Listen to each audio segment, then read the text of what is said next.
Bueno, Hello guys, good afternoon. Welcome everybody. Today we are going to go on working with the same theme that we developed last classes about comprehension or reading strategies. But in this opportunity, we are going to show you strategies for contextual vocabulary acquisition. I'm going to show you 5 steps of 5 topics related with these strategies or those strategies for contextual vocabulary acquisition. What does mean? That means that you try to um, understand the vocabulary according with the word around one um, missing word, probably one word that you don't understand immediately in the middle of a line inside the test. Yes? Okay, number one, examine surrounding words to find meaning clues. What does it mean? Word before and after often provide meaning clues to help understand new vocabulary. The first one is examine surrounding words. What does it mean? You have to look for information about the missing word, taking into account the rest of the word around that word that you don't understand the meaning. Yes, to find the meaning, exactly meaning about that word. The rest of the word around this word that you don't understand can give you some clues. Yes? Okay, number two, look for synonyms and antonyms nearby. What does it mean? Authors may use words with similar or opposite meanings close to the unknown word to aid in understanding. Probably some word that you don't understand immediately in a test, they have or there is one suffix on prefix, and those words can help you to understand that word. Yes, that characteristic is relation with the number three. Analyze word structure, including prefix and suffixes. What does it mean? Well, if you don't understand one word, probably at the end of the word or at the beginning of the word, you could see a particular root. Those root appear in the middle of the word, but at the beginning you have 2 letters or 3 letters, and those letters could probably become in a prefix at the beginning of this word, but if those letters appear at the end of a root of the word, the name used is suffixes. Example, prefixes like an, re, and suffixes such as tion or li, plus root words can hint at the meaning of unfamiliar word. Unfamiliar word is a synonym about a known or probably missing words. Es decir, las palabras que de repente no entendamos es porque estas vienen acompañadas, a veces la raíz de la palabra que está en el centro, viene acompañadas al principio de un prefijo o a veces no tiene el prefijo, pero tienen un sufijo que aparece al final o puede estar acompañada de o de ambos. Si no es de uno o del otro o de ambos a la vez. Por ejemplo, antiviral. Viral sería en sí la palabra root, anti sería el prefijo y al sería el sufijo. Entonces, a veces no entendemos las palabras en un X texto, en una línea, pero ya podemos llegar a conseguir el significado de esas palabras comprendiendo el resto de vocabulario. Es decir, inferir lo que estamos hablando la clase del día lunes. Esa inferencia que hacemos, ese ejercicio es el que nos permite a nosotros guess, suponer un poco, suppose what is the meaning of this unfamiliar word. ¿Sí? Pero también las palabras tienen acompañantes, es decir, tiene una raíz, pero también puede tener un prefijo o también puede tener un sufijo ambos y a través de eso podemos identificar el significado de esa palabra. Number four, reread sentences or paragraphs for clarification. You have to read once, twice, 3 times, 4 times. Reread a lot of in order that you try to understand that word and the meaning of this paragraph. Probably it makes sense to you when you reread the paragraph again. Yes, step by step. Sometimes reading the sentence or paragraph again helps clarify the meaning of the unknown words. And number five, this is the last one, use contextual example to infer meaning. Yes, for example, this is a single example. Yes, to understand the number 5.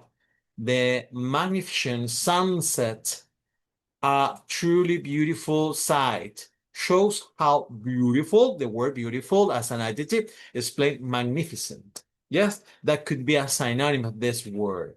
For that reason, if you don't understand something, probably if you go ahead reading, you could find a synonym of this word or something words that explain or something that explain the meaning of the unfamiliar word that you have found when you start reading that test. Yes.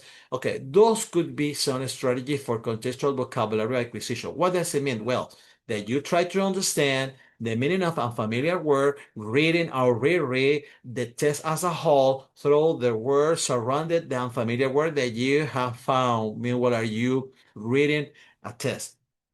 Okay, go on working with the other slide.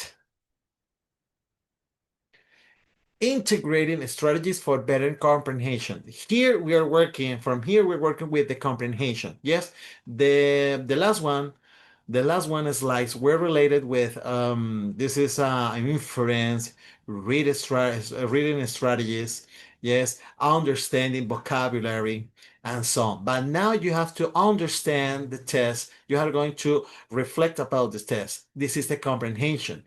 Number 1, identify the main idea to understand the test purpose. What is the goal of reading the test? What kind of message the author tried to express or to share with you through the paragraphs?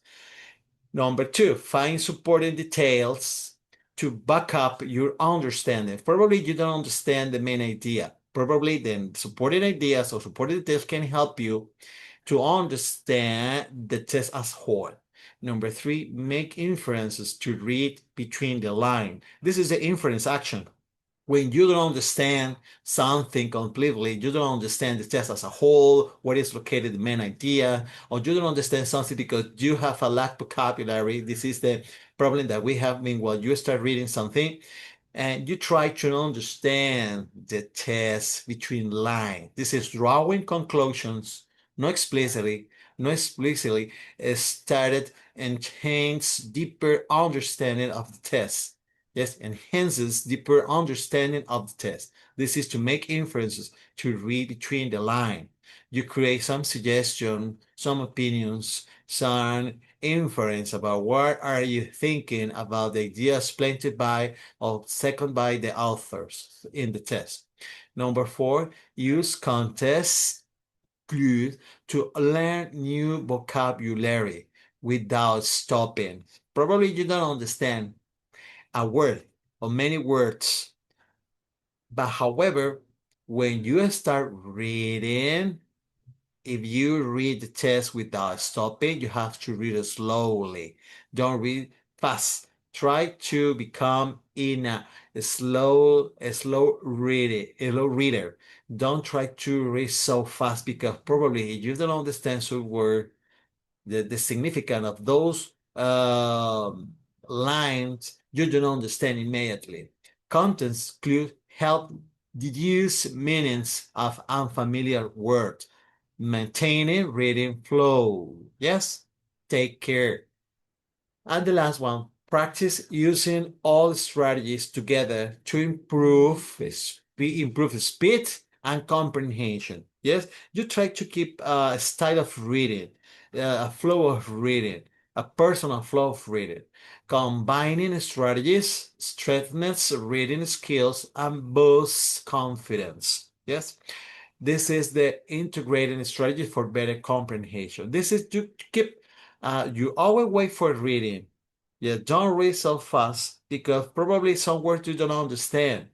And that could be a kind of stone, yes, on your shoes that you don't understand immediately the text as a whole. For that reason, you have to read the test slowly, trying understanding every word. Every word, every word is connected with the rest of the word completely. And you understand that every word is a part of a sentences. You have to read every sentence according with the punctuation. Yes, remember the comma, semicolon. You have to understand the test with every of those elements or aspects that compose a paragraph. Yes, not only the words, you have to read according with the coherence, according with the message second by the author in the paragraph. Yes. I'm going to repeat again. Identify the main idea and understand the test purpose. What is the goal of the test? Which could be the message planted by the author? Number two, find supporting details to back up your understanding. Probably those details are going to help you to understand everything. And the conclusion as well. Make inference to read between the line. What does it mean? Probably you understand which could be the high message planted by the authors.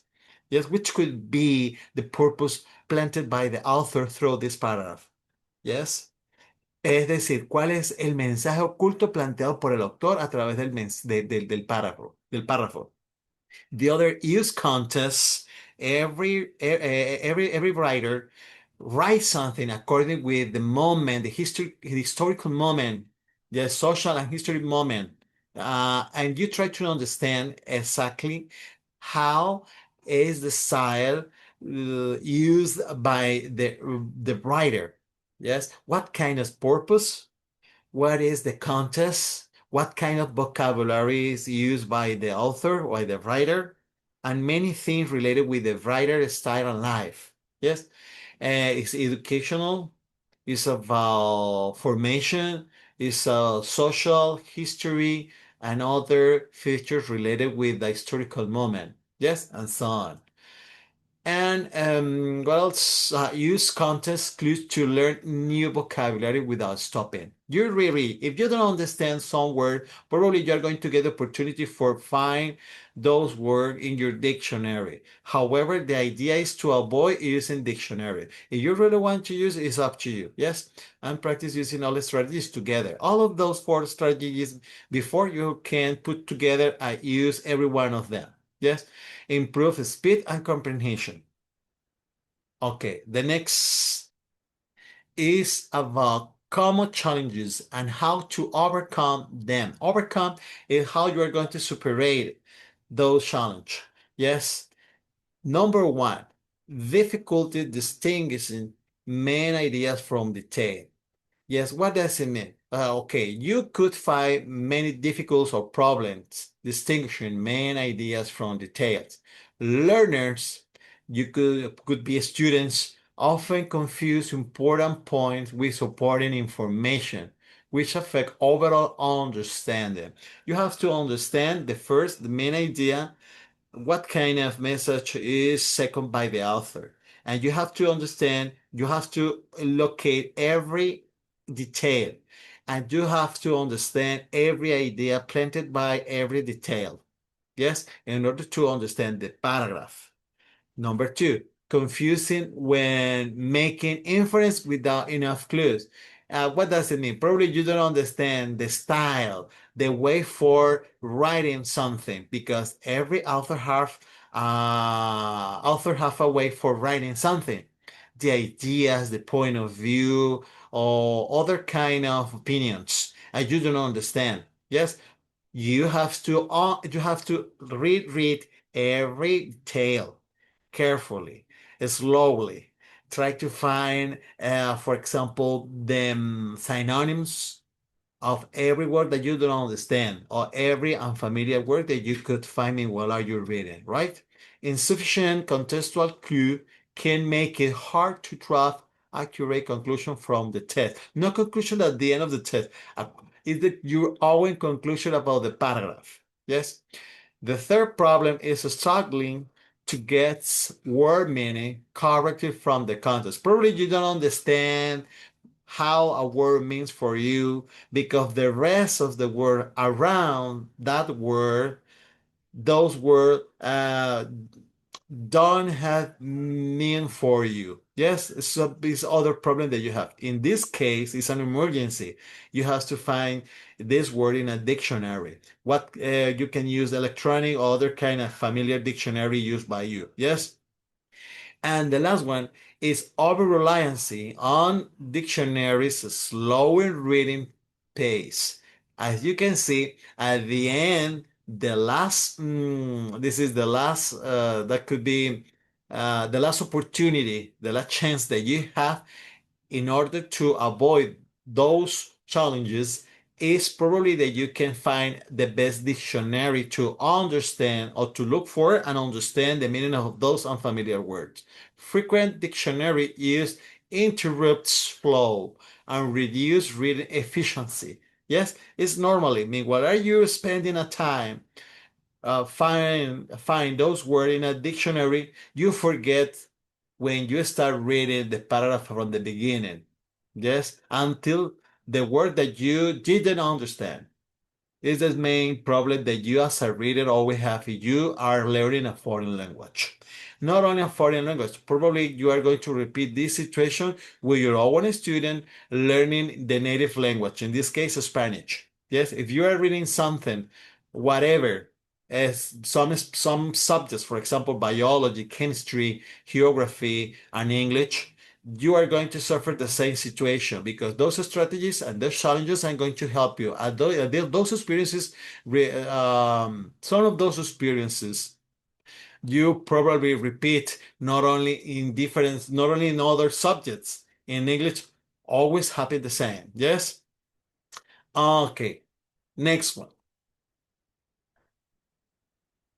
Tracking your reading comprehension progress. What does it mean? Okay, I'm going to show you four. Set clear goals to identify main ideas quickly.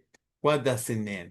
Establish specific objective to help you recognize key points efficiently while reading, improving overall comprehension, speed, and focus. Number two, test yourself on supporting detail after reading. What does it mean?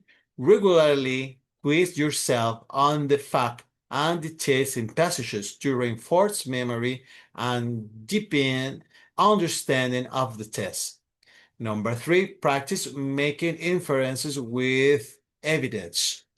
Enhance critical thinking by drawing conclusions based on textual clue and supporting evidence, strengthening analytical reading skills. And the last one is keep up vocabulary journal of new words. Record and review new vocabulary learned from context to expand languages knowledge and improve reading fluency and confidence. That could be the normal strategy that always you as a learner of a foreign language apply. What are you trying to improve your English? Yes. In this case, reading and writing. If you start reading something and you don't understand some words, you have to find the meaning of those words and you connect those words in different kind of contexts in order to keep those words in your mind. Probably you can keep a kind of notebook and you start writing those vocabulary, keeping a list of new vocabulary in this book or notebook, sorry, and you practice every day this vocabulary every day in order that you don't try to forget it and you try to implement some strategies, some actions, some activities where you are going to use this or those words in a real life. Yes, this is a best way to know your progress in your comprehension. Yes. Okay. The number 14 slide is about recommended practice activities. What kind of activities we can use in order to understand or know the progress of your reading in this case, of reading strategies. Read paragraphs and identify the main idea sentences. What does it mean? Focus on pinpointing the central message that the paragraph conveys. Number two, highlight supported details and explain their connection. Mark key information that backs up the main idea and describe how they're related. Yes? Infer meanings are situations not directly stated. What does it mean? Practice understanding imply information beyond the explicit test. And the last one, guess meaning of the underlined word using context clue. Use surrounding words and sentences to deduce the meaning of unfamiliar vocabulary. As you can see, we repeat the same information in every slide because always is the same. As you can see, you can apply those activities not only for learning English, for learning other kind of languages or Spanish. Those kind of strategies are applied with other teachers, not only in our subject as an English. We can repeat this situation in different moments with different kind of readings, different kind of activities, but related with reading in this case. Yes. And the last one is keep practicing to steadily improve your reading skill. You have to be careful if you're reading, improve your reading in this case, reading strategies, right? Ok, vamos a ver ahora cómo vamos a realizar nosotros la actividad de escritura que vamos a desarrollar nosotros para la próxima semana. La pueden desarrollar en la medida en que vayan terminando, digamos, eh, de leer el material que está relacionado con la presentación de las estrategias de lectura. Es decir, vamos a desarrollar una lectura lenta, comprensible de todo lo relacionado con las estrategias de comprensión lectora. Estas son estrategias muy familiares, sus profesores, sus maestros antes de entrar a la universidad las han desarrollado. Pero aquí nosotros le estamos mostrando es desde la perspectiva de la enseñanza del inglés. Aunque las mismas se pueden aplicar y explicar en diferentes materias, no solamente en el inglés, porque la situación es muy repetitiva, hay un inconveniente, que es que nosotros, aunque estudiamos materias en español en el currículum, nosotros conocemos muy bien nuestra lengua nativa, entre comillas, somos hablantes del español. Entonces las necesidades son muy diferentes para quienes emprenden la realidad de la lectura en química, pero hablando en español. En castellano, hablando español, lógicamente. En geografía, hablando español. Pero la cuestión se pone más pesada cuando estamos estudiando el inglés como lengua extranjera, como segunda lengua, en donde tenemos deficiencias en vocabulario en el inglés. Es decir, no vamos a tener una comprensión absoluta. Y aún así hay estudiantes que leyendo alguna materia en español carecen algunas palabras de significado para ellos y son incapaces de comprender el texto como un todo. Ahora imagínense, si pongo un estudiante de bachillerato o un estudiante de la universidad a estudiar el inglés como tal, desde cualquiera puede ser en el área de biología, en el área de química, pues se va a enredar porque le va a ser muy difícil. Necesitamos tener vocabulario en casi todas las disciplinas. No sé si me explico con esto. Lo que quiero ver es que vayan más allá de las estrategias, que no se queden en las estrategias. ¿Qué elementos vieron ustedes que se repiten más en lo que hemos estudiado en el transcurso de, digamos, del lunes para acá, con respecto a las estrategias de lectura? A ver, ¿qué se les ha quedado? Pregunto, ¿qué es más se les ha quedado? ¿Qué creen ustedes que, a ver, cuando empezamos aparecían cuatro cosas importantes para nosotros poder comprender las estrategias de lectura? A ver, ¿cuáles serían? ¿Si se acuerdan un poquito o no? Pregunto, a ver. Sin miedo, The sin miedo. first, Ajá, dígame, ident- Ericmar. the first is Ajá. identifying the main idea. The main ideas. Identifying the main ideas. Eso, identify. Yo puedo decir identify o identifying the main idea. O to identify the main ideas. Eso es Okay. importante, ¿sí? However, when you as an English teacher try to bring to your English classes a reading, o sea, una lectura, a reading about geography, and you share a piece of paper with the rest of your students. You have 25 or 30 students, and they have a piece of paper with this reading about geography. And the first instruction that you're going to give them, okay, please try to read everything. Try to read. Don't worry, you don't understand. Okay, those students are going to start reading everything, and you are going to write on the board some questions. Yes, you have to write some questions about this reading. Okay, some students, because they don't have any instruction to follow. Los estudiantes no tienen alguna instrucción para seguir, as you know. ¿Sí? Ellos están leyendo, pero están leyendo sin prestar, ay, ¿cómo les digo yo? Como no hay nada que lo sigue, ellos empiezan es como a rascarse la cabeza porque no entienden el vocabulario. Hay diferentes, we have different students with different levels of English. And they try to understand the test line by line. Y usted al final, what do you understand? I don't understand. I didn't understand anything. No entendieron, no entendimos nada. ¿Sí? Entonces, ¿ahora qué vamos a hacer? ¿Qué haríamos? Bueno, vuelvan a reread the test carefully and answer the following questions. Entonces, usted le da las preguntas para que ellos puedan, digamos, enmendar la primera parte de no entender nada. Entonces ellos van a empezar con la guía, con las instrucciones, a empezar a comprender el texto. Van a volver a leer el texto. Tú les puedes preguntar sencillamente, where is located the main idea? What is the main idea of this test? Ellos tienen que ubicar la idea. Si no saben inglés, pero de alguna manera ya tienen una guía. Ya tienen que empezar a buscar vocabulario. Ah, you don't use book, you don't use dictionaries. Don't use dictionaries, please. No usemos diccionario. Entonces ellos van a empezar de alguna manera a descifrar dónde está.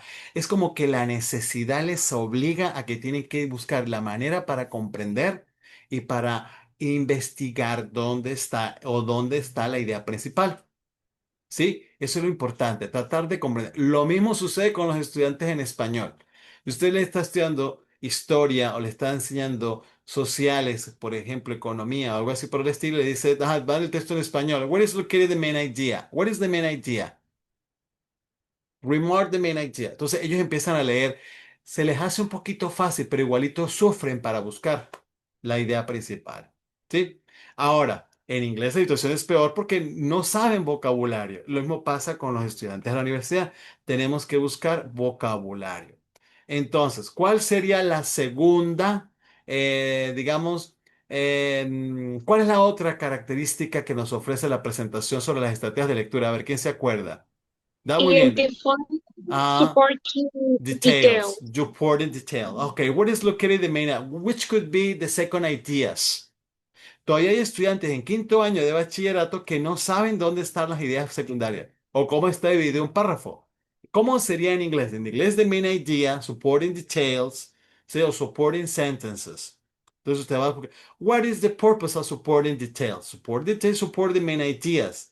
Try to give you the reasons for writing the main ideas. Point of view, ideas, and so on. Yes? Okay.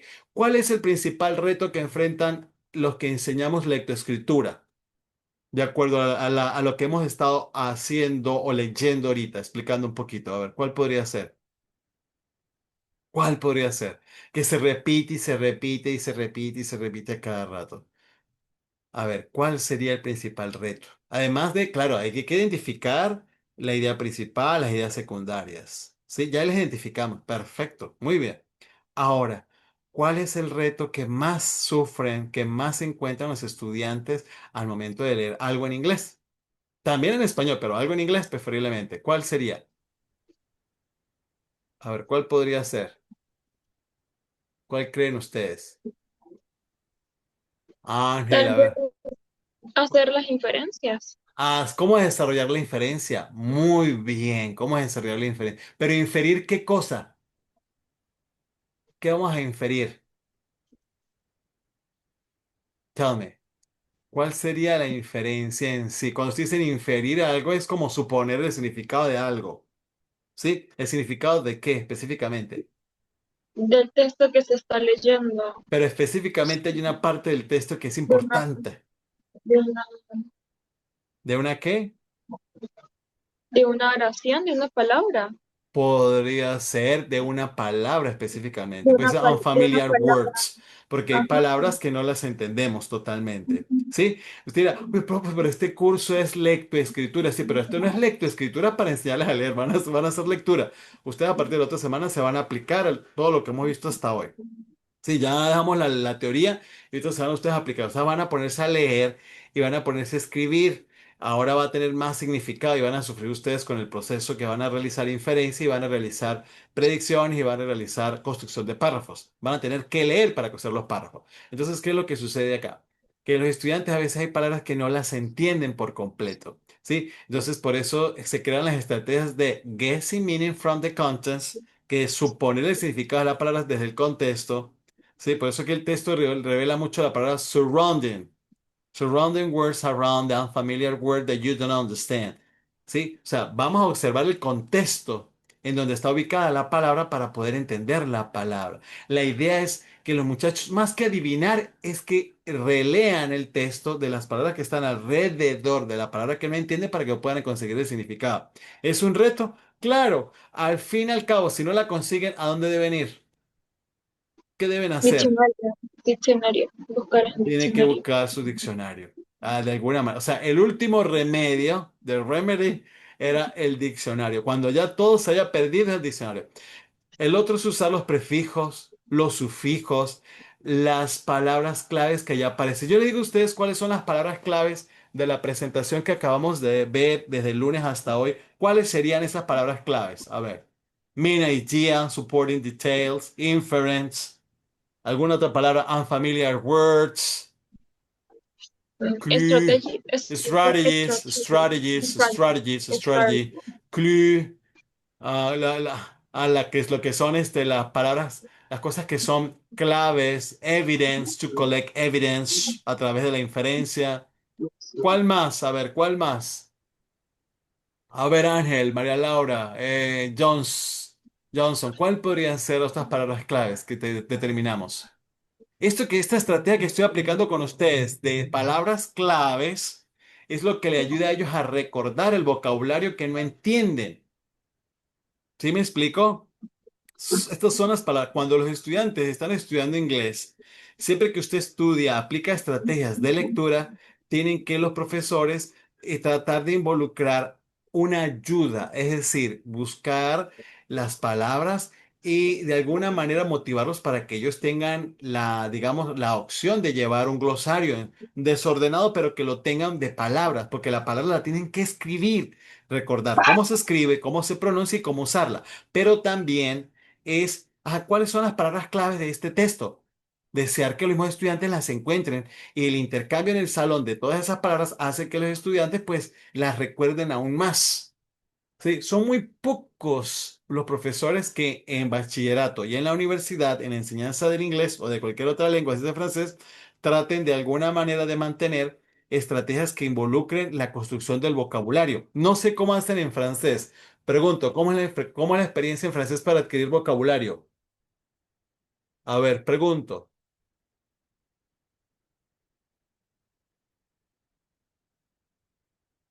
A ver, ¿alguien más? O yo creo que algunos están quizás escuchando. A ver, Diane. Escribiendo en los cuadernos.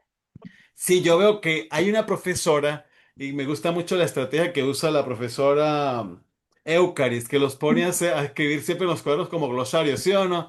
Y escriban y escriban. Miren cómo una cosa tan simple, tan sencilla, es primordial en el aprendizaje de lectoescritura. Por eso la materia se llama lectura y escritura. Entonces todos piensan de forma muy poética e idealista que lectoescritura, ay, nos van a poner a leer y escribir en inglés, pero ay, qué maravilla, pero ustedes son profesores, entonces hay que enseñarles con lo cual hay que darles a conocer no tanto la teoría, pero es especialmente las estrategias para colectar el vocabulario, las cosas más sencillas, ¿sí? Y luego es la palabra dentro de las oraciones, y luego las oraciones, construcciones, ideas principales, después las ideas de soporte o segundas ideas, y después inferir, porque ¿qué es lo que sucede? Hay una cuestión muy, digamos, subyacente que está importantísima dentro de las lecturas que se plantean los escritores, que es que hay un mensaje oculto en las lecturas, ¿sí o no? Si yo les presento tres lecturas que yo se las voy a dar la otra semana, les voy a mostrar tres, ustedes me van a decir, ay, esto trata sobre esto, ninguna va a tener título, esta trata sobre esto, esta trata sobre esto, o sea, sin necesidad de tener un título, si yo les muestro la carta de unos enamorados, saben que eso es una carta de amor. si les muestro alguna, esto es un ensayo, esto es una historia, esto. Pero cada uno de ellos tiene un propósito, tiene una razón, ¿sí o no? Cuando acabamos de hablar, vimos la palabra purpose.